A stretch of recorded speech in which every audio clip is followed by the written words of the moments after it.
بسم اللہ الرحمن الرحیم۔ ہزاروں سال نرگس اپنی بے نوری پہ روتی ہے، بڑی مشکل سے ہوتا ہے چمن میں دیدہ پیدا۔ ناظرین، آج ریونڈ مرکز لاہور میں جانے کا اتفاق ہوا تو وہاں جا کر دل خون کے آنسوں رویا کہ جب مرکز کی حالت دیکھی کہ وہاں کوئی چہل پہل نہیں، وہ رونق نہیں، وہ مجمع نہیں، وہ بیان سننے والے نہیں، وہ بیان سنانے والے نہیں۔ انتہائی قلیل مقدار میں وہاں مجمع موجود تھا۔ جب سے مولانا طارق جمیل صاحب اور ریونڈ مرکز کا اختلاف ہوا ہے، اس وقت سے ریونڈ میں وہ چہل پہل، وہ رونق، وہ شادمانی نہیں رہی۔ حاسدین اور شرورین کے تیر چل گئے، حسد کرنے والے، شر اور فساد پھیلانے والے کامیاب ہوئے، اور نقصان ہماری تبلیغ کا ہوا، دین کا نقصان ہوا۔ لوگوں کے دلوں میں حاسدین نے، شرورین نے، فسادیوں نے تبلیغ کی نفرت پیدا کرنے کی کوشش کی ہے، اور مجھے 101% امید ہے کہ انشاءاللہ یہی حاسدین اور یہی شرورین اور یہی فسادی اللہ ان کو توڑ کے رکھ دے گا، اور اللہ جل شانہ اپنے دین کو پوری دنیا کے اندر عام فرمائیں گے۔ تو ناظرین، وہ جگہ جہاں پر مولانا طارق جمیل صاحب مدظل عالی نے 50 سال بیٹھ کر اللہ اور اس کے رسول کا پیغام لوگوں کو سنایا،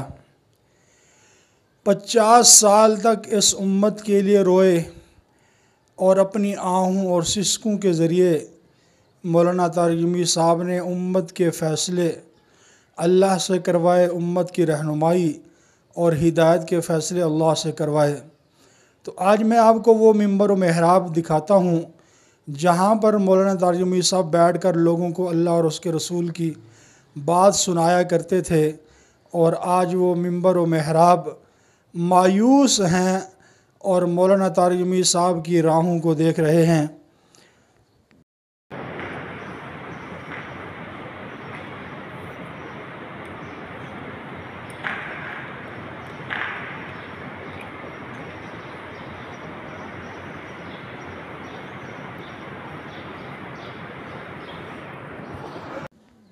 تو ناظرین، دیکھا آپ نے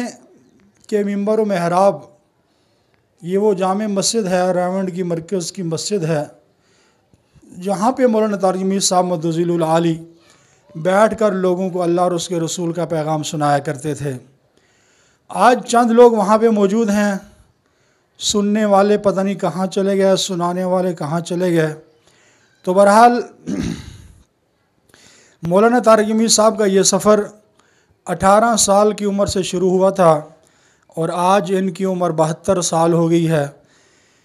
تو یہ زندگی کا ایک بہت بڑا عرصہ مولانا طارق جمیل صاحب مدظل العالی نے تبلیغ کے لیے وقف کر دیا تھا، اپنا گھر بار، اپنا سب کچھ چھوڑ چھاڑ کے ریونڈ مرکز میں بستر لگا دیا تھا۔ تو ریونڈ مرکز میں اساتذہ کرام نے خوب رہنمائی کی اور خوب توجہ سے مولانا طارق جمیل صاحب کی تربیت فرمائی، اور ایک ایسا ہیرا پیدا کرنے میں کامیاب ہوئے کہ جس ہیرے نے 6 بر اعظموں تک اللہ کے دین کو، اللہ کی دعوت کو بلند کیا، اور اس مقام پر بھی گئے جس کو دا اینڈ آف دا ورلڈ کہتے ہیں۔ اس مقام پر بھی جا کر اللہ کے نام کی صدائیں بلند کیں، اور اللہ اور اس کے رسول صلی اللہ علیہ وسلم کا پیغام لوگوں تک پہنچایا، اور یہی فرمایا کہ یا اللہ، یہاں پر تیری زمین ختم ہو گئی، اگر طارق جمیل کو معلوم ہوتا کہ اس کے آگے بھی کوئی اور جہان ہے، کوئی اور زمین ہے، تو طارق جمیل وہاں جا کر بھی تیرا پیغام لوگوں کو سناتا۔ لیکن آج حاسدین اور فسادیوں نے ایسے تیر چلائے، ایسے نشتر چلائے کہ آج وہی کامیاب ہوتے نظر آ رہے ہیں، لیکن ان کی سازشیں، ان کی تدبیریں، یہ ساری کی ساری انشاءاللہ العزیز اللہ جل شانہ انہی کے اوپر لوٹا دیں گے،